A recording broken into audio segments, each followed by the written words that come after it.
Welcome, Pewter Report readers, listeners, and viewers to another edition of the Pewter Report podcast, powered by Celsius, energized by Celsius. In fact, I'm JC Allen of PewterReport.com, and with me tonight is the man, the myth, the legend. He needs no introduction, but I'll give him one anyways. Scott Reynolds, and we're going to break down a little bit of today's articles. We had John Ledyard put out his final full 32-round mock draft, and we had an excellent piece by Scott himself, giving an insider view of what the Bucs might be thinking. And, you know, it's another primetime, the last primetime podcast here. Until tomorrow night. Before the real fun starts tomorrow night with another primetime podcast. Scott, how are we doing tonight? I'm doing great. This is the eve of the draft. And, you know, I've been doing this for a long time. This is year 27 for me, but I've been a draftnik all the way back since I was a kid. I remember when ESPN would have the draft on Saturdays and Sundays, right? That was like the two times. Then they took it prime time, Thursday night and Friday night, but it used to be on the weekend. And I remember, gosh, I want to say I was 16, and I had a girlfriend in high school, and the draft was on my birthday. My birthday is April 23rd. Some years it hits my birthday, some years it doesn't.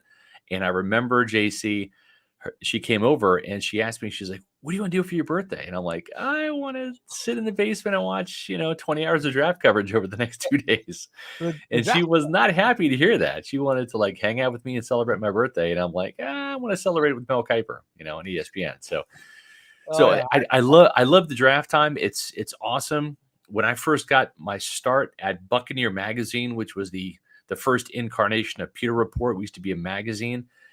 I started my first full-time issue was the pre-draft issue back in 1996. And that's when I took over the editorial duties. And in my first and only mock draft for the Buccaneers, I picked Reagan Upshaw to the Bucs. And that was the pick. It gave me some instant credibility. Awesome. Yeah. And so that was really cool. The fact that I roomed with Mark Dominic, who was in the Bucs scouting department, and he gave me a tip off that it would be Reagan Upshaw. That certainly helped things out. But I mean, that's my job as a reporter to find the inside scoop, right? So that's kind of where this whole thing started. Here we are now, fast forwarding to the year 2022, the Bucs picking 27th after so many years of Jason Licht in this Buccaneer team, JC, picking in the top 10. Some years in the top 5 or even the number 1 pick in 2015.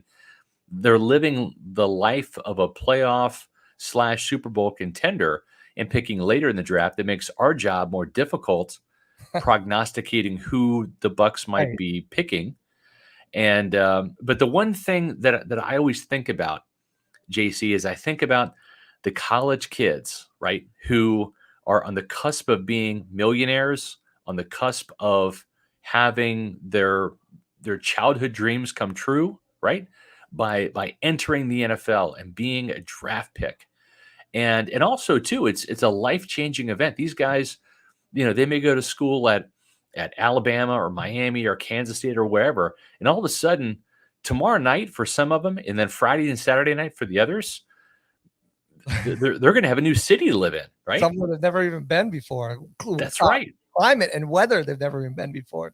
Exactly right. So it's a fun time. It really is. Yeah, I mean, I think a lot of us here, I know everyone at Pewter Report, I'm sure you guys listening and watching have experiences with the draft, with especially maybe with significant others not being so happy. I remember I used to be so dialed into it. I'd start with the off season, kind of like our battle plans, and I'd do mock off seasons, and I'd find these groups. It was and we'd do live mock drafts, and we'd have like teams all each like representative, and we'd have like free agency and restricted.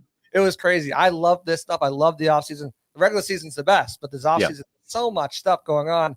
And it's really so much fun. I have a little bit more experience waiting till the later rounds to do these mock draft stuff with the Pats. The Patriots, Still it's been difficult, but I think we feel confident here. We've narrowed it down to about 5, maybe 6 guys that are really going to be on the Bucs radar and potentially be available. So it's going to be interesting to see how the draft falls. I'm super excited. Can't wait to get into it. And we also have a mock draft that we're going to get into today live with you guys, again, taking your feedback on the picks. But before we do that, we got our own mock draft to talk about here with John Legend putting out his final mock draft of the year. And he had some interesting picks. I'm not going to lie. Quay Walker in the top 20 of the draft. And he had a guy going to the Bucs that I think we've talked about quite a bit, Scott. And you've highlighted in your article today as well.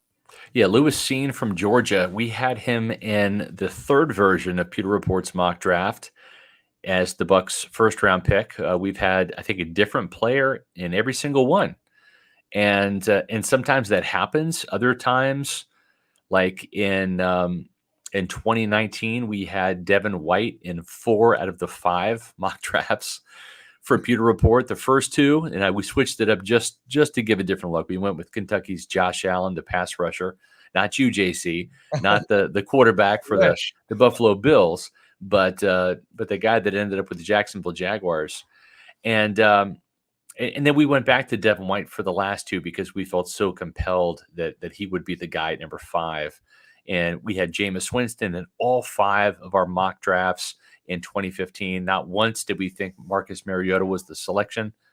So in this one, it's just been different because our job at Pewter Report is to get the Buccaneer fans educated about these guys that could become Buccaneers. And listen, the Bucs may love Lewis Cine, they may love Logan Hall, they may love Devontae Wyatt, but there's 26 other teams in front of the Buccaneers, JC, that can dash those plans in a heartbeat because this is probably going to be the most unpredictable first round, especially from, say, 15 on, that we've seen maybe ever. It is one of those drafts where I think the beauty is in the eye of the beholder, and you're going to see a lot of criticism from some draftniks and from some quote unquote draft experts saying this was bad value. This is a second round pick. Folks, listen, from 16 till about 60, it's all second round picks. I mean, it's just that's just how it is. There's so few guys that are really first round caliber players. It just is not a quality top end draft that has a lot of generational players, JC. I don't know that there's any one player in this draft that is an Aaron Donald, right? That is a generational type talent. There's no Patrick Mahomes here. I mean, there's not even a consensus quarterback. Is it Malik Willis? Is it Kenny Pickett? Desmond Ridder?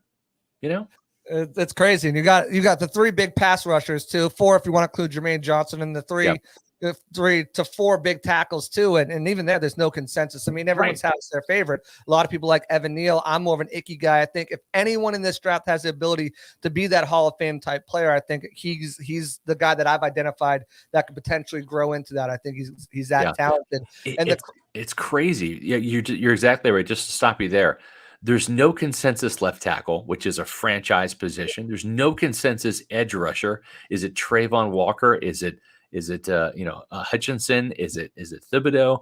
I mean, there's no consensus there. There's no consensus on the quarterback. There's no consensus on who the top wide receiver is. It's nuts. There's probably a consensus that maybe Breece Hall is the top running back. There's probably not going to be a running back drafted in the first round. I don't know. It's been crazy. The Buffalo Bills taking them in the first round. Yeah. That's the crazy part is, and you mentioned the unpredictability of this draft because we've been identifying these guys: a Lewis Cine, a Devontae Wyatt, Zion Johnson, Treylon Burks, and even Logan Hall as our kind of big 5, right? That we think they're interested in. All those guys could be gone. I've seen Lewis Cine go to the Eagles at their pick at 18. I've seen Wyatt off the board in the early teens. I've seen Johnson gone and Burks gone in the early 20s. So I've even seen Logan Hall go early to a team like Arizona. So I mean, there's just so much fluidity to this draft and these rankings. It's it's funny because last year we were dealing with a COVID season and there was so much uncertainty then with guys, coming out after sitting out the season. Yeah. And I feel like there was more certainty in that draft class with the uncertainty than there is in this draft class. And I think it's exactly what you were saying too, is a lack of top tier talent in this draft and signature talent in this draft is what's making everyone kind of like, well, I mean, this guy's comparable to this guy. Yeah. And does this guy fit better in our scheme? Because we're not just going to draft him because it's generational and we want to get this guy. We'll look at this guy who might be a little projected a little bit lower, but fits our system better. And it's super. It's it's gonna be a wild night. And the trades too. I'm expecting a bunch of trades happening too, with 6 teams with 2 first-round picks is unprecedented in the draft. And it's going to be interesting to see the movement. It's going to be interesting where these quarterbacks go and how even the top 10 plays out. I can't wait. I'm pumped. Gabriel wants to know, Scott, is this live mock draft going to be Pewter Report's final mock draft? Well, yes, it will be our final live mock draft. I've never participated in one of these, so I'm a complete newbie at this. I don't know what's going to happen. JC is going to walk me through it live here. I don't have any idea how these things play out. So we'll try to bump out at least 2 of them. We've got plenty of time here. We'll try to get through 2 of them. Maybe one we'll do a little bit more realistic. The other one, maybe we'll throw some trades in there. I've got a crazy idea for one of them. That all right. As well. I will be your willing assistant in this endeavor. But the reality of it is, we believe, and JC alluded to, there's probably 5 players that the Buccaneers, would take in the first round. And I think Lewis Senior from Georgia is one of those that was in John's mock draft today. The other one's Logan Hall from Houston, the pass rusher, the interior pass rusher. Devontae Wyatt is a guy that because the team has shown interest, because there is a need, we've included him. I think this team would pick Hall or Seen over Wyatt at number 27. I know Wyatt's been talked up a lot. Buccaneer fans have gotten used to seeing his name, JC, at number 27. Georgia national championship. And listen, I watched every single Georgia game live last year. Every single one. My wife Ashley is a Georgia fan, right? I love watching Georgia football. It's fun, especially this past year. It's been all about defense. I love it. I'm telling you, Devontae Wyatt was the second best defensive tackle on the team. Jalen Carter, number 88, the sophomore, was better. And there were 6 other Bulldog players that had more sacks than Devontae Wyatt. So if you're looking for that first round impactful defensive tackle pass rusher, Devontae Wyatt is not the guy. He had 5 career sacks in 4 seasons at Georgia, but 2.5 this year. He led the team in pressures, though. Okay.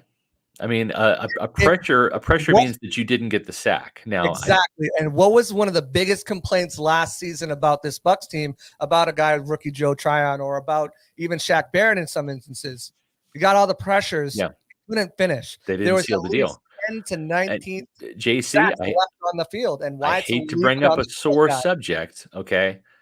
And Dominican Sue got a pressure on Matthew Stafford on a very important pass play for the Rams, right? That was the shot down the field to Cooper Kupp when he was facing a blitz, and Dominican Sue registered a pressure, okay? Not all pressures are created equal. Sometimes a pressure can lead to an interception. That's a good pressure, right? But sometimes the way these pressures are classified without context, at the end of the day, a pressure means you did not get to the quarterback. Could it mean you affected the passer, forced an incompletion on 3rd down, and that led to a punt? Yes. Could it mean that you forced a bad pass that gets picked off and returned for a touchdown? Yes. But sometimes, and we saw it an awful lot, go back to week 1, watch the tape. Watch how many times Dak Prescott from Dallas was pressured and still completed about 70% of his passes. Right. So just because you get a pressure, in my opinion, if you were to say, would you rather have a pressure or a sack? I'm taking the sack every time, because the sack could be on 3rd down that leads to a punt. The sack could be a strip sack that leads to a takeaway. Right. So pressures are great. Sacks are better.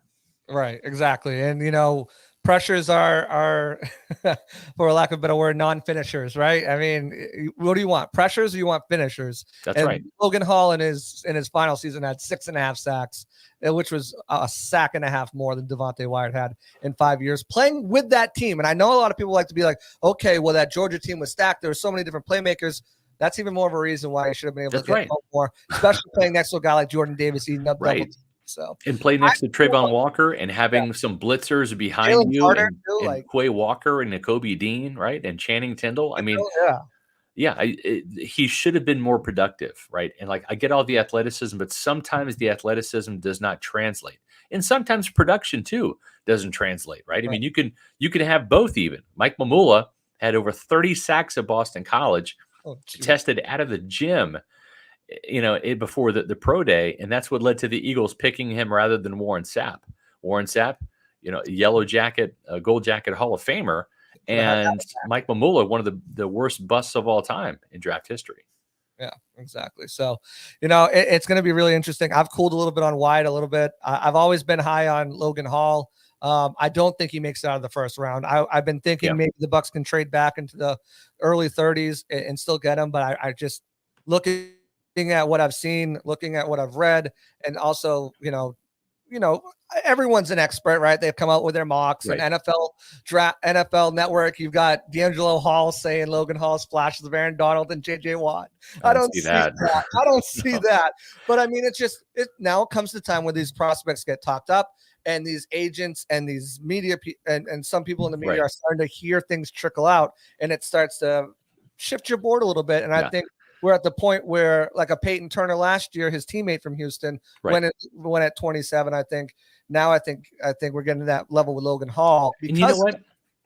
When I watched Logan Hall, and I wrote about this in the Insider article today, I see Will Golston, right? He's 6'6". Will is 6'6". They both were number 92, right? They both have that kind of a long, lanky, muscular frame, and. And so some people might say, Will Golston, why are you drafting the Will Golston? Okay, well, Will Golston's been a starter for the past 8 years. He's heading into year 9 as a starter. And I think Logan Hall has a greater upside as a pass rusher than Will Golston. Will Golston had 4.5 sacks last year, career high, had a really good year. And he's 30 years old, he'll be 31 later this year. If you were to tell me that whoever the Buccaneers draft, that you're going to be drafting a 9-year starter with the 27th overall pick, I'm taking it. I don't care what position it's at, because that is an absolute hit, right? And in the first round, statistics show that regardless of the team, of where you're picking, what position you're picking, whatever, it's a 50-50 proposition. So if Logan Hall can be a better version of Will Golston at number 27, which is really essentially a second round type pick in terms of value, especially this year, I'm taking it. Late second round of this year. And Will Golston is, I don't think a lot of fans give him enough credit. He's the quintessential lunch pail guy. He comes in, he does his work. He's great against the run. He's improved his pass rush every single year. And like you said, he's been a long-term starter. If you can get a guy like Will Golston, I think, as you said, more upside, more versatility than Will This Golston. is a better version it's a slam of Will Golston. Yes, exactly. But I mean, I know people want flash, people want the sacks, but I mean, think of what Will Golston allows the other guys to do. Allows JPP to do, and people don't want to play that. You need those type of players on your team. And at 27, guys, the first round hit rate is 50-50. So if you get a Will Golston guy instead of a bust. And again, look at the draft at 27. We're not talking about really high impact players. These players are second round grades. The only person who could be there that has a first round grade for me, and I don't think he'll be there, is going to be Zion Johnson. And I don't think he's going to be there. And a lot of you, including myself, has stated, even though I took him today in a live mock draft, I was repping the Bucs. I did take Zion Johnson at 27 today. But I mean, that's the only guy I have there with a first round grade. Otherwise, you're getting a guy with a second round grade at that point. And if you can get a starter like that, I'm all for it. Yeah. Corey Hall's got a good point here. Golston is a starter if it's base 12 personnel, right? And you're right. That's the thing. Will Golston comes off the field in nickel pass rush situations. They will have Ndamukong Suh and Vita Vea out there because they can push the guys and let the edge rushers come, and then the blitzers, if it's Devin White or Levante David, hit the A gap, hit the B gap, etc. That's the thing with Logan Hall, is he will stay on the field in nickel pass rush. Yeah, exactly. He will move from a 4-eye, 5-eye defensive end in this 3-4, which will help Shaq Barrett, which will help JTS get to the quarterback on first and second downs. Healthy as well. Then he stays in. Then he stays inside, and maybe it's Logan Hall rushing next to Vita Vea, with JTS and Shaq Barrett on third downs. That's the value. That's where Logan Hall comes in as a first rounder to add that interior pass rush, because he is and will be a better pass rusher than Will Golston. Exactly. And that's the speed that you've been talking about, right? Yeah. You know, Sue is great in that role. No, take nothing away from him. Right. But if you can get someone with speed right next to Vita Vea, who's got his own speed and is going to take up demand 2 blockers, I mean, that's exactly what you want. I get it. People, you know, the draft projections are so weird because everyone's been doing these mocks for so long, and they had, you know, he had a 74, you know, it was 3rd round grade on him, and now he's up into the 40s, and now we're talking about his 1st round pick, and people are like, oh, that's a reach, but you got to consider what's there, what's going to be available. And I think Logan Hall would be a great pick there. You know what he's going to do? He's going to energize this defense, with speed, just the way Celsius energizes you. It's right. because Celsius empowers active lives every day with essential functional energy. There's no crash, no sugar. Look at those flavors we got up there. New flavors, new graphic. They're vibing, man. You get the peach vibe from last year. You've got the tropical vibe, and you get the brand new Arctic vibe. I had an Arctic vibe this morning at around 5:30. JC, I'm just telling you, tomorrow's going to be a 2 Celsius day. It just is. And I think I'm going to be vibing with both of these, the Arctic vibe and the tropical vibe. What are you hitting today, JC?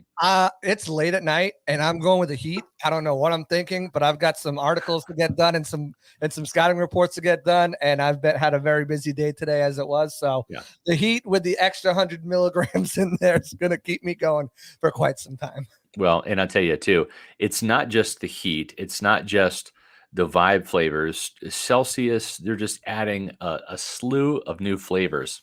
One of the newest ones is the strawberry lemonade, which my daughter Jillian loves. I think you like it too.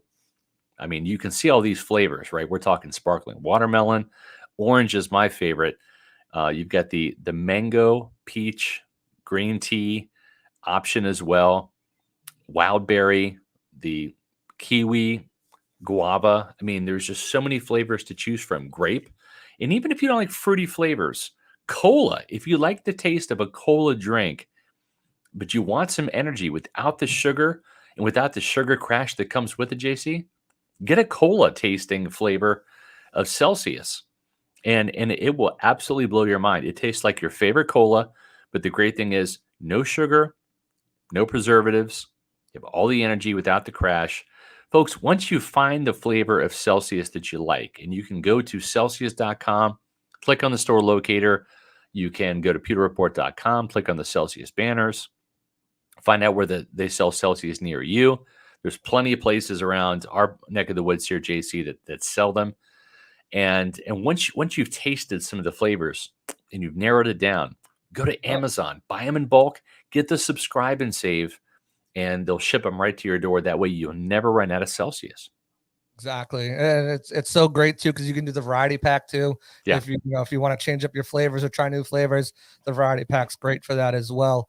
I'm just telling you, tomorrow and Friday and probably Saturday, it's going to be a 2 Celsius day for me, just to keep me wired and going. And not that Celsius doesn't work, but folks, listen, if you take one at 5:30, right, it's not going to power you till midnight. Later in the day, like you're going to need 2, and that's okay. All right. I mean, there are certain days where I need it. I'm just letting you know, with our draft coverage coming up, wire to wire, Thursday, Friday, and Saturday, folks. We're going to have it here on the Pewter Report Draft Show. It's going to be right here on Pewter Report TV. So make sure that you stay tuned to our primetime schedule tomorrow night, April 28th. We're going to be having our draft show. It's going to be live from the Advent Health Training Center at the team's headquarters, and it's going to be at 7 p.m. Eastern time. The draft starts at 8. We'll be on at 7. This is presented by Beef O'Brady's. Good food, good sports. And you can find it right here on Pewter Report TV. Make sure that you hit the subscribe button. Make sure you like the podcast that we do. That helps our algorithm, helps us attract more and new Buccaneer fans to our content. And we're not done, JC, tomorrow night. No. It's Friday night. We're back at it with day 2, April 29th at 6 p.m. Now, the great thing is this show, which starts an hour before the draft will be at 7 p.m. on Friday. We're going to have all of the latest scoop from the Advent Health Training Center from One Buccaneer Place, where we will have wrapped up the press conference with the team's first round pick. So we'll have all that insight for you. Plus, we'll have reaction to what Todd Bowles and Jason Licht have said. And then we finish things off with the third day of the draft show, and that's on Saturday, April 30th at 11 a.m. The draft starts at noon. We'll be going live, getting you set for the day 3 final episode of the draft show at 11 a.m. Eastern time. Again, presented by Beef O'Brady's Good Food, Good Sports. Make sure that when you're talking about your draft watch parties, that you either go to Beef O'Brady's to watch the draft, or you get some catering from Beef O'Brady's, or just simply call them up and get some to-go items, some dinner options, or maybe some lunch options on Saturday from Beef O'Brady's. Make sure you visit beefobradys.com. Absolutely. They have the best food. Like I said, I judge a place on 3 things. So in the first places I went to when I moved down here, burger, wings, beer selection. They have it all. And TVs everywhere. For me, it's beer first. They have a lot of beer, and I'm all about the beer. So yeah, exactly. And the burgers and wings are really good too. They are, but for me, it's beer. So. Well, that said, let's get into this. We're gonna jump into this 7-round mock here. Let me just share my screen. Okay. We've got 3 days of coverage coming up, and then shortly after that, starting May 13th through the 15th, we're gonna have 3 days of rookie mini camp. So that should be exciting too, to see how these players should we hit this button there? Well, what happened there? Hello. Hey, how are you? Okay. Are you doing the share the screen? It should be sharing right now. Okay. I see it right there. Yes. Up to 2. Oh, technical difficulties, guys. There we go. We've got it. All right, we've done this before. So we're on the clock here. I set the speed to a little bit more than medium, just in case we want to make a trade up in any situation. We're going to start the draft right now. It will come down to 27 if we want to make any trade offers. We'll get that. Remember, guys, we need you to be vocal in the chat too. That way we can all come to a consensus on a pick for the most part. But with that being said, let's start this draft. Okay.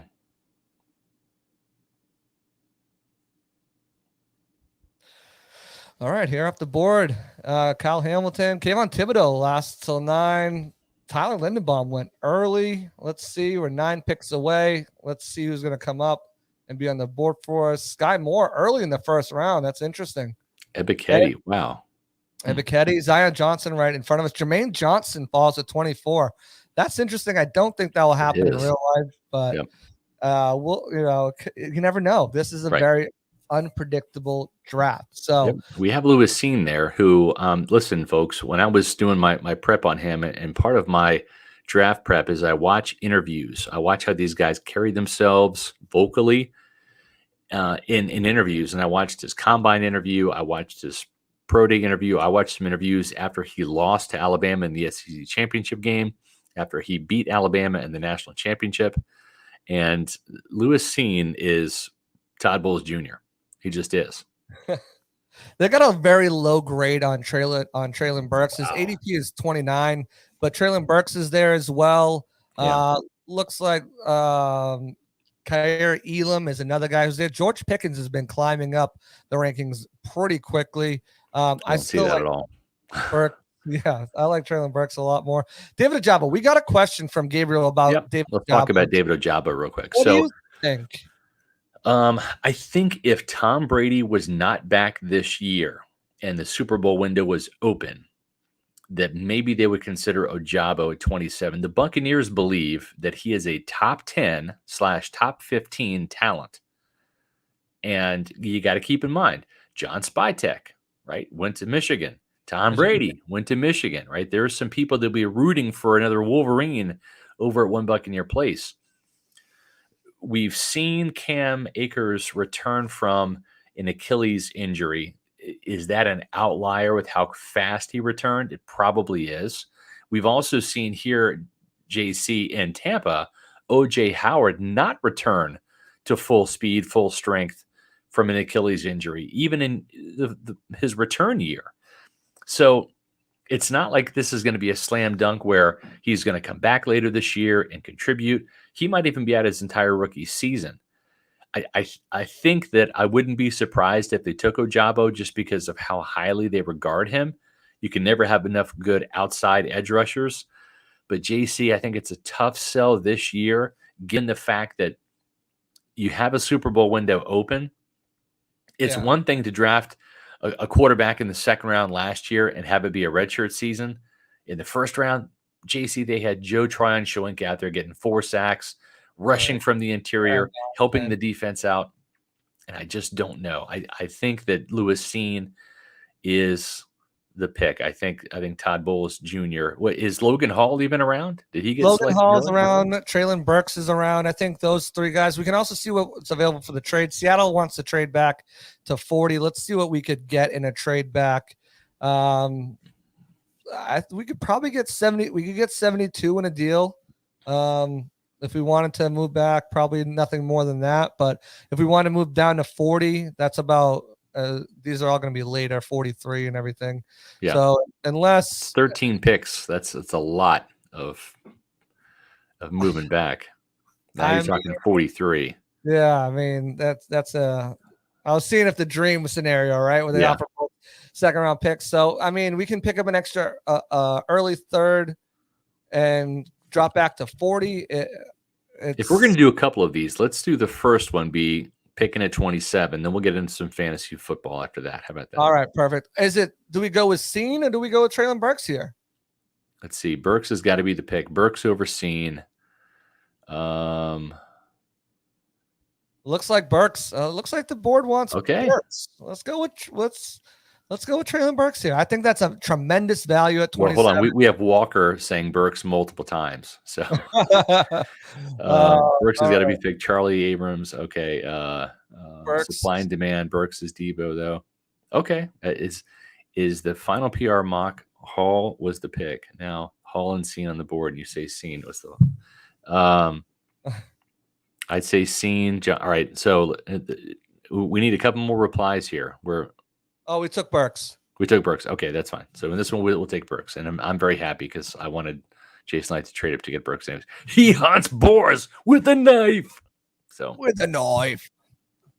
Yeah, that's crazy. I still can't get over that. Yeah. All right. Let's see what's on the board here. We did not trade up. We have Burks. Jaquan Brisker being there at right? 60 is very interesting. Yeah. Nick Cross, another safety that's very versatile. Mm-hmm. Cambridge Taylor is also there. Logan Hall went right before our pick. He did. Oh my gosh! Wow. And it looks like Mafe went. Trey McBride also went around 45. Okay.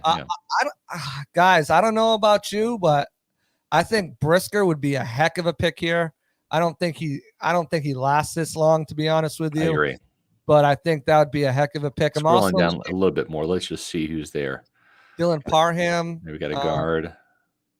Kirby Joseph. I'm not high on Kirby Joseph. I'm not either. I just sound like Kermit the Frog there. I'm not high. But I'm not high in Kirby Joseph. But they did bring him in, and safeties coach Nick Rapone ran his workout at his pro day. So, the thing about drafting a free safety, guys, here is I think if they draft a free safety, now you're pushing Antoine Winfield Jr. into more of a strong safety role. Which is not maybe a bad idea. But I hate it because he's already a Pro Bowl as a free safety. Yeah. And I know he's got the ability and body type to play. There's Perrion Winfrey, he's Buccaneer fans love him for some reason. I don't think the team does either, but he got 2 sacks at the Senior Bowl. Okay, well, he only had like 4 at Oklahoma. So I'm super high on him. There's your guy Cole Strange. So I mean, let's put it up to the chat. I think Brisker is probably the best player available. I would think so too. Chat, what do you guys think? We got Brisker, we've got Parham, we've got Cole Strange, we've got. I'll throw Perrion Winfrey there as well. Majority rules and ready go. Check the trades. Let's check the trades. Let's see what happens. So we can trade back to 64. Brisker will definitely be off the board if we trade back. Yeah, right. That's for sure. Let's see what we can get. If we do, let's entertain it. Not going to get 96. Maybe 115 if we include our 7. That's a possibility. If we include our 7, throw another 7th rounder in there too for them. Not from the Bucs, but try to get 116 and. I mean, we'll move up almost 30 spots in the 7th round. It looks like a lot of people are saying Brisker, cornerback, trade back, Brisker or trade. Well, what do you guys think? Do you want to pick up that 116 in a trade? Brisker does play in the box. He's a strong safety type. He's a big hitter. I don't think he's got the range that Scene has. Doesn't have the speed, but I'm fine taking Brisker. Walker is not available, I don't think. Yeah, I didn't see. And McBride's gone as well. I think we stick and take Brisker. Yeah, we could do. Gabriel makes a good point. Say make it realistic and trade back. I don't think Brisker would be there at this point, but I don't know if Traylon Burks would be there either. But the thing is, if we're getting 64, you're only hoping that he falls a couple spots, which could happen. It could, but unlikely. I think they're probably moving up for Brisker right now. Denver? Yeah. You know what? Let's try and see. Let's offer this trade and let's see what happens. Yeah, let's do it. They accepted it. Let's resume the draft. Let's see what we got. And they went for Brisker right there. Okay. So he's off the board now. I don't want to go crazy with the trade backs. So we'll stick and make the pick here. We got Nick Cross available. Cam Taylor-Britt is available. We did add 116, which is a super valuable pick because we can address multiple positions now. A tight end, I think if we want to go tight end, I think those guys will all be there. All right, so let's change this up a little bit. Now you've got Dylan Parham, you've got Cole Strange, right? I mean, I've kind of been against drafting Zion Johnson in the first round, but I'm not anti-guard altogether because Aaron Stinney only signed a 1-year deal, right? And he may or may not be here next year, right? So that's the thing. So you can never have enough good offensive linemen. There's plenty of running backs to choose from there. Spiller. They have a low round grade on him, but we can probably wait a little bit on this mock draft and grab Spiller later. So I don't know. I'm almost thinking the value might be in the offensive line right now. What do you think, JC? I think Dylan Parham is a really good player. I think Cole Strange, both of them fit exactly what this team does at that position.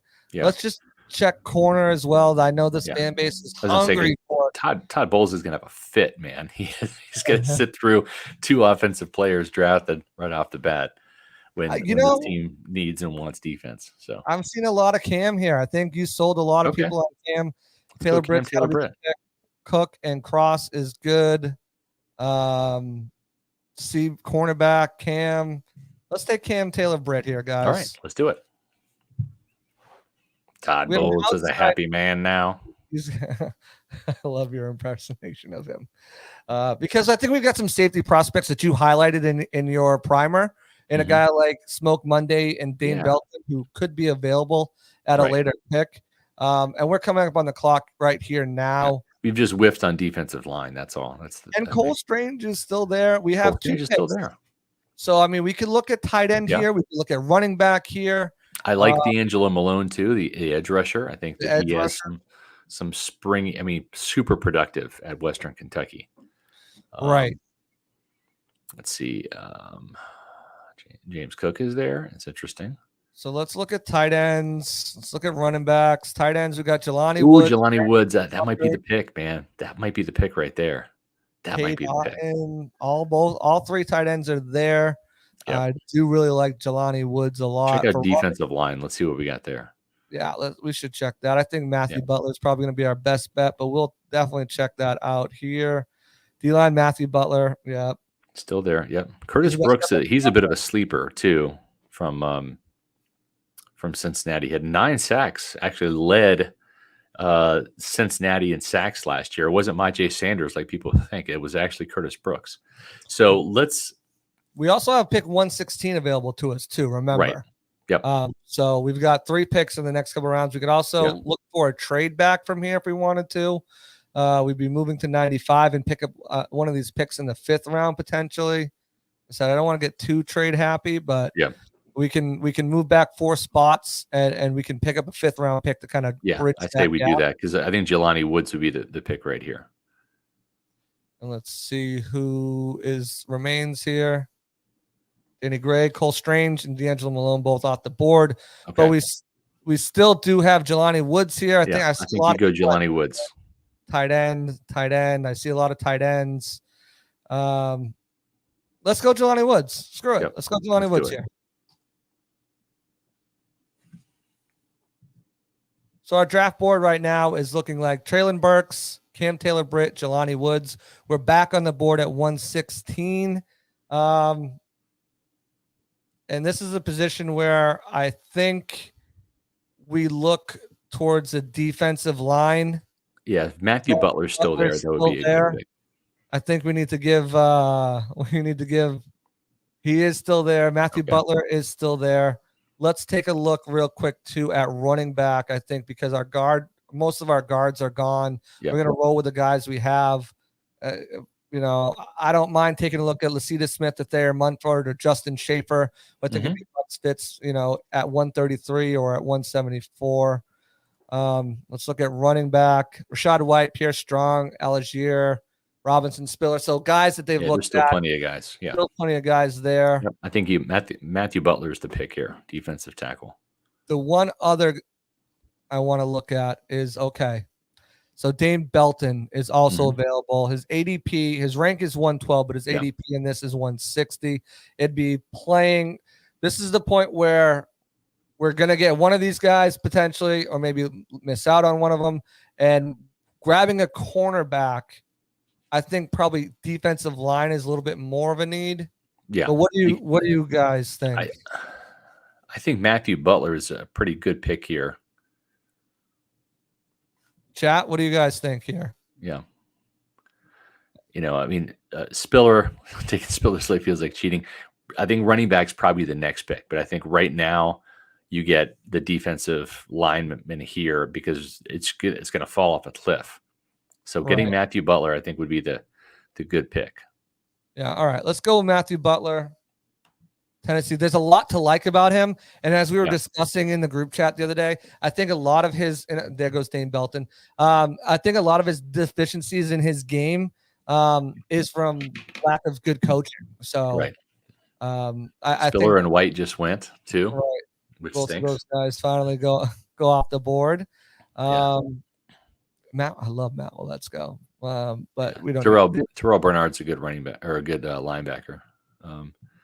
I like Pierre Strong, not a great running back, but so Tyler Algier is still there. Yeah, Kyron Williams, who I know Josh loves. I'm not so high on Kyron Williams. I'm not either. They brought in Pierre Strong for a virtual visit.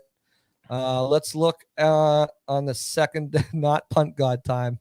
Let's look in the secondary at safety this time. I think we can. I mean, they still have Smoke Monday.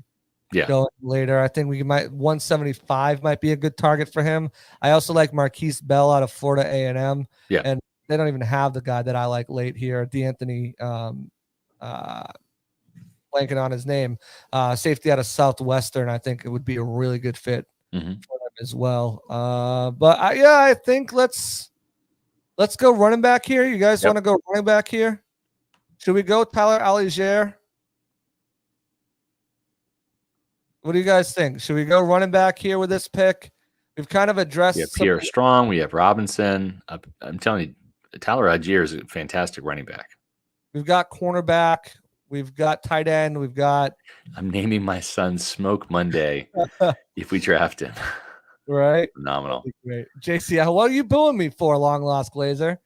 BYU. Yeah, let's go with Algier. He I was a big guy who wanted to bring in James Conner here. Right. This is James Conner 2.0 right here. Yeah, Brian We're getting lots of different things. We got Algier, Bell, Pierre Strong, Brian Robinson, Pierre Smoke Monday. Yeah, I'll tell you what. I think the pick is we're going to go with Algier, and you know what, JC, The thing about Algier is he probably would love to go to Beef O'Brady's and eat like 4 burgers. Don't you agree? You want beefy? Nobody out-beefs beefs. Try the O'Brady Burger, made with premium Angus perfectly seasoned and topped with melted provolone. It's an all-star, just like that other Brady in town. And if you're tailgating, you might want to pile on Beef's award-winning wings, too. Traditional or boneless in whatever sauce or dry rub you crave. Dine in, to go, or even catering. Play it your way. See you at Beef's. Beef O'Brady's, folks, it's where you got to go for juicy mouthwatering burgers like that. Wings, nachos, beer, they've got all of your favorites. And they've got 45 Tampa Bay area locations. Find the nearest one closest to you by going to beefobradys.com. You can also order for your draft party, right? You can get catering for your big party. If you only have just a couple people over, or even just yourself, you can get the to-go order and pick it up and have Beef O'Brady's wings and burgers in your own house, or just go to Beef O'Brady's and watch the draft. I mean, that's the cool thing about Beef O'Brady's. With those 45 locations, there's a neighborhood Beef O'Brady's near you. Beef O'Brady's, the proud sponsor of the Pewter Report Draft Show, starting tomorrow night at, what time is it starting tomorrow, JC? 7 o'clock. 7 o'clock. Our draft show, sponsored by Beef O'Brady's. Okay, heading back to our draft here. Take Tyler Algier here. Someone looked at Edge. They didn't really. I looked at Edge real quick briefly during them, and they didn't have anybody there. They had guys who I think are more defensive linemen, Uwazoma from Iowa, and also Zachary Carter from Florida. Both of those guys project more as defensive linemen, in my opinion, rather than full-fledged edge rushers or tweeners, I should say. Yeah. So we're coming up on the clock here. Just in a couple seconds. I think we know who our target is going to be if he's available. So let's just go to it and see if Smoke is still available. Who want the smoke? Apparently the Bucs do. So you know who wants him? Let's take him. Everybody wants Punt God, but I don't think they're going to draft Punt God, guys. Yeah. I really don't. Carlton Davis wants Smoke Monday. You know who else wants Smoke Monday? I actually had the privilege of speaking to KJ Britt at the Bruce Arians golf event, and he has been in the ear of Jason Licht. He said when he sees him passing through the halls and talking about Smoke Monday, and someone who I don't really want, Roger McCreary, but yeah, I'm with you. If he can give a good word for Smoke Monday, I think, he'll start off probably on special teams, great special teamer, but I think he lays the wood, and I think that's what this secondary is lacking right now. Keanu O'Neal can do it, but Keanu O'Neal's got to stay healthy, and he's not a long-term option. I really like him. Marquis Bell is another guy I think has gone under the radar. Part of that is because of the suspension that he had at Maryland that forced him to move over. Guys, he's there. He's there. Do it. Do it. Get the punter. He's not going to get the punter. Get him. Be here, but let's do it. Let's make long lost Glazer happy. Yes. And let's take the punter, Matt Araiza from San Diego State. Punt God can kick off, can kick field goals. This will be the third specialist that Jason Licht has drafted after drafting 2 kickers in Roberto Aguayo and Matt Gay. Hopefully this one will work. Yeah. So right now we're going to kind of go, we already took Safety Walker. We took Smoke Monday. So right now we can kind of look, again, this is a point of the draft where you are just making sure that you are getting your guy without having to battle for him. So we have not taken an interior lineman yet. We haven't taken any. And it stinks too, because Cordell Volson from North Dakota State, one of my little draft crushes, he was just drafted. Oh boy, there's Skylar Thompson. Kansas State quarterback. Yeah. There you go. Nick Ford is a guy who I've identified as a Bucs fit. He's center. He could play a little bit of guard as well from Utah. And one of the funny things that I thought, not funny, but interesting things I thought that Joe Gilbert mentioned when I spoke to him the other day was that they're looking at, there's a bunch of centers in this draft that can play guard as well. So they're not looking just at guards, but they're looking at potential centers as well. Okay, so let me ask you this: can we see our picks? That's the one thing I'm not crazy about the PFF is. Do they have a rundown of who you've selected so far? They don't, do they? Maybe if we click our name here. I thought they did, but I don't think they do. I was clicking around too. I couldn't find it. So I'm just saying it's like I'm trying to remember. We got Treylon Burks in the first, right? We got Cam Taylor-Britt. We took Jelani Woods. We have a cornerback. We have a tight end. Then we have a defensive lineman, Matthew Butler. Then we took Tyler Algier. Right, a running back. Smoke Monday, punt god, and now we're on our final picks. Safety and punter. Okay, so. Yeah. So we could go edge. Jeremiah Moon is a guy that's from Florida.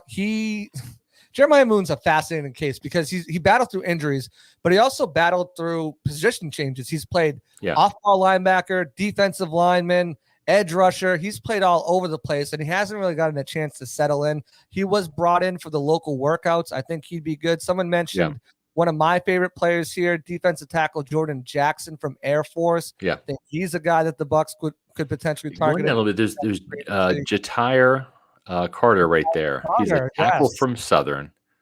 That might be an interesting guy right there.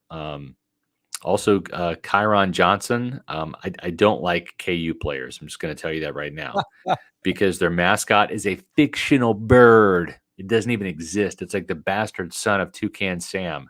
Oh my goodness. Okay, but I will say that he did have a pretty decent showing at the Senior Bowl. He's an undersized guy. He's like 6'1", 230. But if you're looking for a designated pass rusher, you probably could do worse. Do we want to give him a little teaser? Do we want to give him a little teaser about what tomorrow's article could be about? We could. Yeah, let's do that. I saw a couple guys down there that were interesting, and not just Josh Reeves from Kansas State. Austin Allen or Chase Allen from Nebraska and Iowa State. The thing is with the tight end position, you might have to double up, JC. Why is that? How many tight ends they have on their roster? They got two right now, Cam Braid and Cody McElroy. Okay. How old is Cam Braid? Cam Braid is what, 30? He'll be 31 in July. Yeah, 31 in July. And Cody McElroy, he's 29. He's been in the practice squad for years. Hasn't done it yet. And he's not a blocker. He's a receiver. Same thing with Cam Braid.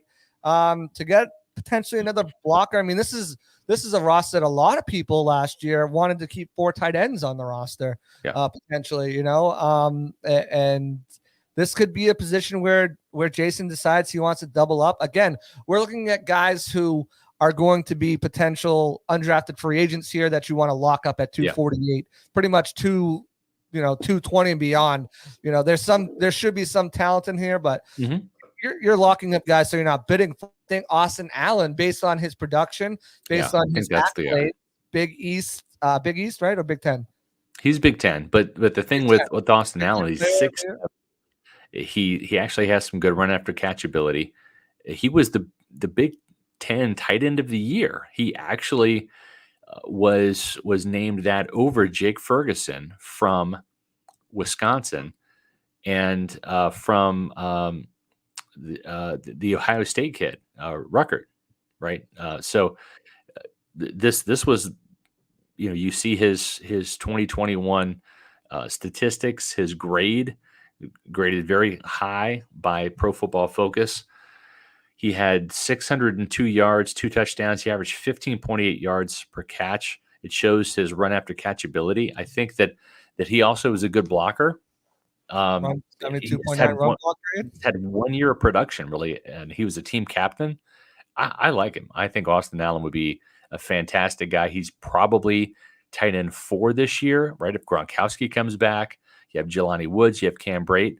But all of a sudden, JC, Austin Allen could be tight end number 2 in 2023 when Gronk's gone and figuring Cody McElroy doesn't make the team, and then Cam Braid probably at 31 says sayonara. So you could be drafting your tight end 1 and tight end 2 here with Jelani Woods and Austin Allen. And if Jelani Woods doesn't pan out for some reason, at least you got a little bit of backup plan.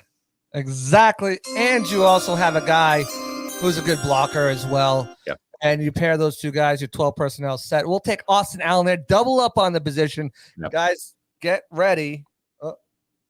Get ready because that could potentially happen in the draft. Yeah, it could, and especially at tight end. Go more into depth that tomorrow when I can hear myself. We got probably a shit grade here from PFF, but PFF doesn't know anything. So we'll run through a quick one. I know we're up against it. We'll just do a quick one. We're not going to take as much time discussing the trades. I'd want to throw out a crazy scenario here, and I want to see your reaction, Scott, and I want to see the chat's reaction. So we'll see what we got. C- grade over here. I don't agree with that. Cam Britt got the B-, C+ for Jelani Woods. Smoke Monday with a big F, a raise with the B+. B-. I was not expecting that. I was expecting a much lower grade from them. Yeah. You got an F for Smoke Monday. Poor Smoke getting the F. That's terrible. So what's our overall grade? B-. That's not bad. I was expecting worse, just like you. Traylon Burks, you get a cornerback for the future who can play some inside, outside for you this year. Jelani Woods, you're picking up a tight end who can play some this year as well. Athletic freak. Matthew Butler can rotate in. Dominic Sue's probably coming back anyway, no matter what they do. So you're getting a rotational defensive tackle. You get a guy who can be that insurance if Leonard Fournette goes down with injury in a Tyler Algier. Smoke Monday, a hard-hitting safety insurance for Keanu Neal and can play special teams right away. Yep. You save $2.9 million against the cap right before training camp. Right. And that's your emergency money for the season. And Austin Allen most likely bumps off Cody McElroy. Could spend time on the practice squad. Could spend time on the active roster. You never know. Yep. Punt God saved the draft. That's all right. All right. Well, listen, JC, before we finish up this show with one more quicker round here of the final Bucs mock draft, final live Bucs mock draft on the Pewter Report podcast, we got to hear from our friends at the Muni Financial and get out to Colorado. Let's do it. At Muni Financial, we help you live in the now. Congratulations. We're so happy for you. Thank you. And even though the now may feel very different, you still need to plan for the future. How's retirement treating you? Oh, just fantastic. I know I say it all the time, but you really got to come up to Colorado. Let's do it. All right. Yeah. We can help you develop that plan to keep you on track so you can still prepare for tomorrow, today. Muni Financial. Plan ahead, stay ahead.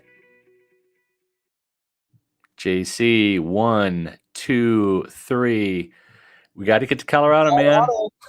Got to do it. And listen, how do you do that? Well, I mean, you probably call a travel agent, right? Or go to some of those online booking places and book your trip. But where are you going to find the money for that? Well, that's where Muni Financial comes in. No, they're not travel agents. They won't help you get to Colorado, but they'll help you get the money to go to Colorado or retire or do whatever you want or pay for your kids' colleges. They can do it all. And they do that by managing your family's wealth. But it means more to Muni Financial than just that. It's more than simply allocating your assets. It's legacy planning, brokerage, and advisory services, retirement accounts, college savings accounts, insurance services. Folks, they've got over 40 years of experience here in the Tampa Bay area, and they've got customers around the country. So just because you may not be in Tampa doesn't mean that you can't call a Muni Financial like I did at 1-800-868-6864. That's 1-800-868-6864. Or visit Amuni.com on the web. No, you can call them, talk to David, talk to Mark, and they're going to help you plan ahead and stay ahead. That's what the folks at Muni Financial do. They've done it for me, folks, for several years now. Let Muni work with you to help you plan ahead and stay ahead. And, of course, to get to Colorado. Absolutely. Speaking of Colorado, maybe we'll go to take a trip to Colorado in this draft, or we'll have to see the way the board falls. But here's what I want to do. It's a little bit crazy, and the Bucs are coming up on the clock here, and I don't think it's going to happen. But we've got a potential trade here with the New York Giants, and I'm going to scroll down here because we can trade players, and I'm going to add Kadarius Toney to this trade. Oh, he's a bad fit for the locker room, though. And I'm going to scroll down and add Tyler Johnson to this. All right. And I'm going to scroll back up and I'm going to offer them 261. And we're going to see if this trade, it's not accepted. So maybe we throw in a 7th rounder next year and we'll offer the trade again. And it accepted. Oh, okay. So the Buccaneers start off with Kadarius Toney. They trade down and they were interested in him last year as well. Right. Him and Travis Etienne, the running back, according to my sources. Scott, you might know a little bit better or might refute them, but according to my sources, they were high on both of those guys and would have considered both of them at 32 if they were there strictly because they're playmakers with the ball in the hand.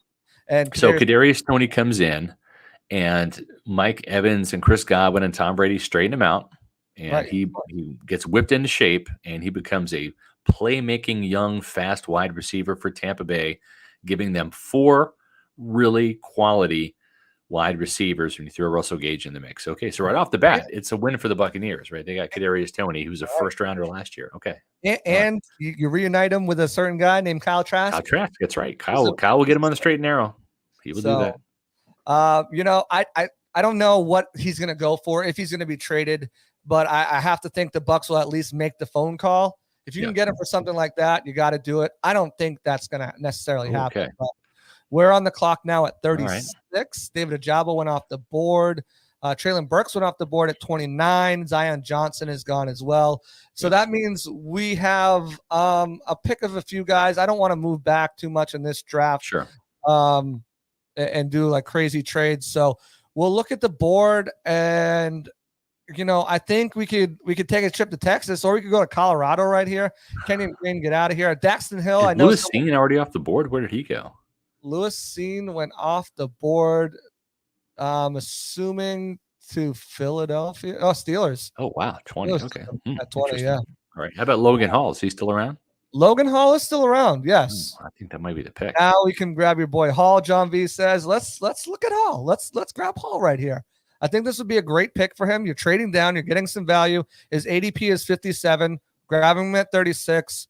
He's not going to last. ADP is an average drafted position? Average drafted position. Okay. Yeah. I mean, so I'm asking you. I don't know. But I'm going to focus on this pause button because if there's going to be a trade I want to make, and I'm going to try to see, let's stop it right around here at Washington. Okay. And let's offer 47 and let's offer 60. Let's offer 91 and 113. It's got a 53% chance to be accepted. I know Jason doesn't like to do it. Let's get crazy. I'd say that next year's 5th. Next year's 5th, add it to this, and let's offer this trade and see what happens. We're dropping back we're moving up, but we're dropping back. Right. They don't want it. So maybe offer them next year's 4th. Hold on. Okay. I was going to go to the next pick because I don't. That's fine. 48. Sure. Let's see. Screw Washington, the Commodores. Washington. Not dealing with you. We have to drop too far back, I think, with the Bears.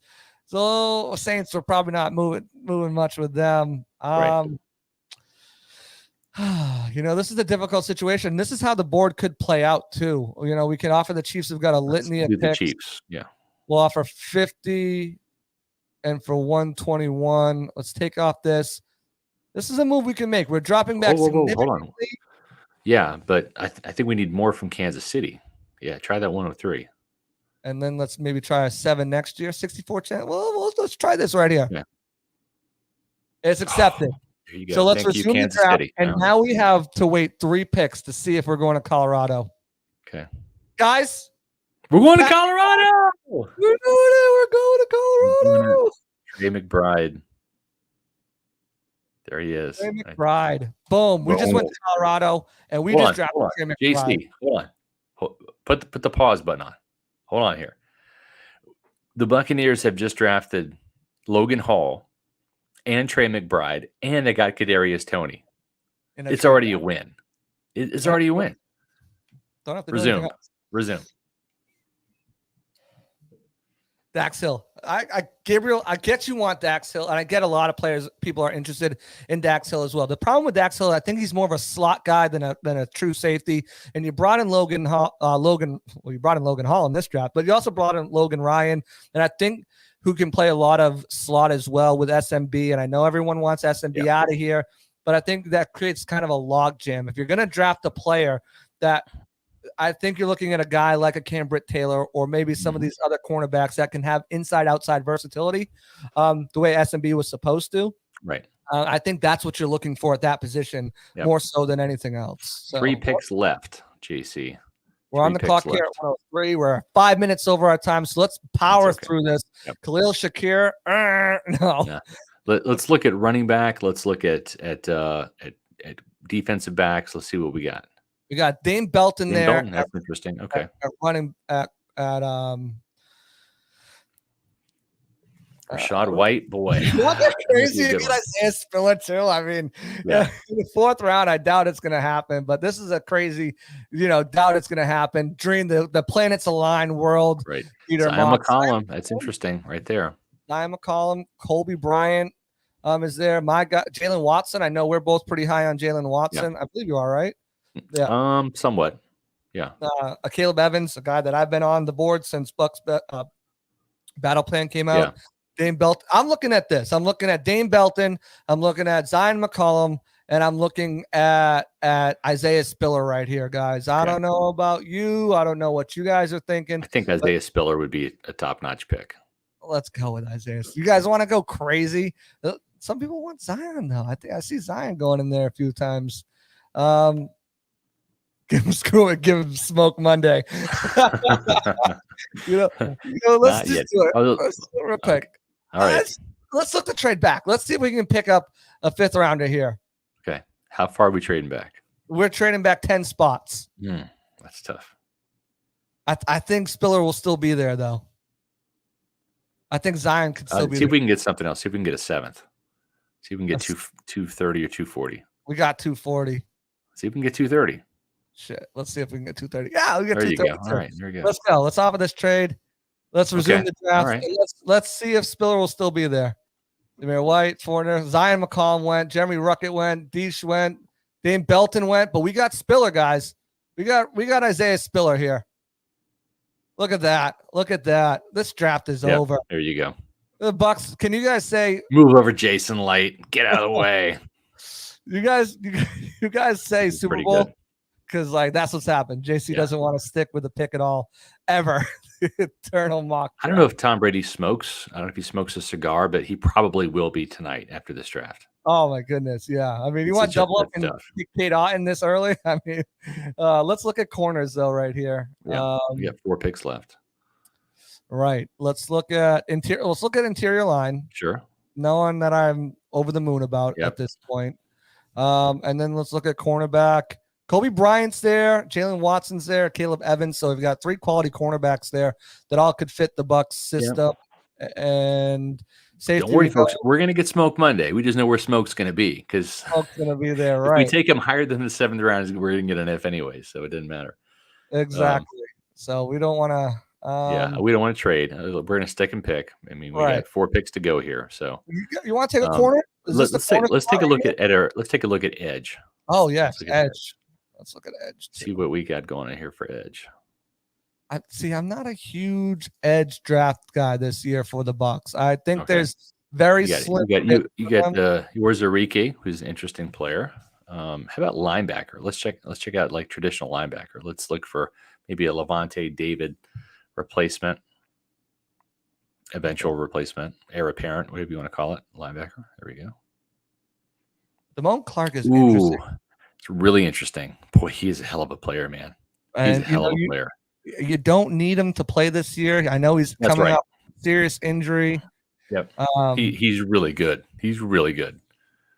Again, and the thing is he did have a spinal fusion surgery. That sounds awful. It's just for a herniated disc. So he'll be back next year. Right. And that's when you're going to need him. That's when you're really going to need him. Yeah. You look at his draft board, could be 50 spots higher if not for a spinal fusion. Yep. I think this is a steal because listen, if you're Jason Light, you've already won the draft. You've got Spiller, you've got McBride, you've got Logan Hall. I think you pull the trigger on Damone Clark right here, and you get a really a day 2 player here on day 3. So. Exactly. I think you're absolutely correct here. He shouldn't be on the board. Correct. And he wouldn't be. He'd be a 2nd round pick, I think, in any other long lost player. They're right. You're right, man. They love their LSU linebackers. 2015, 2017, 2019, 2022. I mean, you got to make a case because they usually all pan out. And if they don't pan out, it's usually due to injury or some. Firelight for SR, right? I'm okay with that. Let's see. I like Jason, but I mean, get out the way, right? Let's see if our guy is here. He might have been drafted. He's not at 189. Bring the smoke. Smoke Monday. Boom. Bring the smoke. Smoke Monday. We got 2 picks left, and let's see what we can do with them. I mean, this is the point right now where we're going to be getting guys with, possible practice squad potential. Maybe you never know. I mean, you look at what you found last year with Mr. Irrelevant. That's right. Teams guy, Grant Stewart, guy with great hair and great special teams ability, and just a great person off the field. He's got a great charity that he works with, and that he created actually. So, yeah, I think Josh Williams is interesting here. I'm not gonna lie. Yeah, that's a really interesting pick, Josh. Whoa, there's the punter too. Look, there's the punter. Oh, where is it? Let's see him. You go up. There he is, right there. Let's go full crazy. Let's go full crazy. Give the fans what they want. The punter. I love how I forget that I have the ESPN chime like halfway through the draft, and then I start playing. It's like a little day 3 gimmick that you bring out, JC. I love it. Exactly, right? All right. We got one more pick left. Let's see what's on the board. My future son thanks you all. You're welcome, Gabriel's future son. LSU linebackers and Auburn DBs. Josh Williams is still there. Still there. That's a steal. That's a steal. Now you're talking special teamer. You're talking, potential cornerback depth here. Fayetteville State Broncos. Sure. Why not? 7th round. Take a flyer. 6'3", 195. Why not? The length, the age, 22. You know who I also like? Do you have any stats on Williams? Let's bring up his stats real quick. Did PFF have the stats? Josh Sills out of Oklahoma State, though, as a potential fit for them in that undrafted free agency market. Guard out of Oklahoma State. It fits the bill of what they tend to look for. So let's check the stats here. I think this is we got 6'3", 195. Let's check the stats here. Let's check the analysis. Nothing. No stats. Nothing. He did not register a single stat. But he's 6'3", 195, so we're taking him. Fayetteville State Broncos. Hell yeah. This looks like a quote from John Madden. Now, here's a guy. Right, exactly. Here's a guy who's 6'3". Hey, PFF, the draft's tomorrow. You might want to finish your draft previews, right? Yeah. Guys, okay. Sorry, chime. There we go. I think this is Max Borghi is interesting, but I don't know. Bucs don't like him. I like him, but the Bucs don't. Right. Grading our draft. Stay in your seat, everybody. I'm staying in this seat. Hold on to something. Hold on. Oh my God. We got a D for the Logan Hall pick. I don't appreciate the Logan Hall pick. Plus for the trade. They didn't even give us a trade for this one. They're like, we're not even C- for Trey McBride. C- for Steve for Spiller. This is gonna be a bad draft. The punters bring it. Joshua Williams. They love the 7th round. The 7th round steals. We got a C grade. But if this happened, it won't. Don't get excited, guys. Nothing like this could. Well, I mean, these 2 picks could happen. Logan Hall, Trey McBride, and the trade down and the trade up. I think if you see the Bucs trade up, if they trade down, I can see them trading up for Trey McBride to get their hands on him, and then maybe move off from whatever pick, however they make the trade, and move back and try to gain a middle round pick, but that they traded to move up.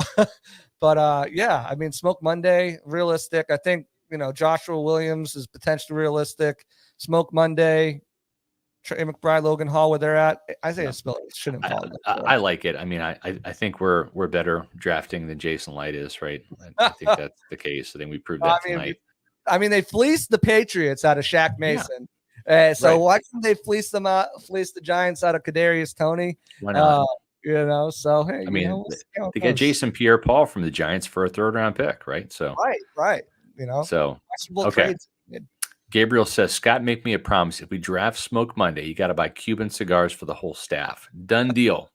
And Matt Matera will flip this if Smoke Monday gets drafted by the Bucs. So we will have this on record. We'll put this on social media.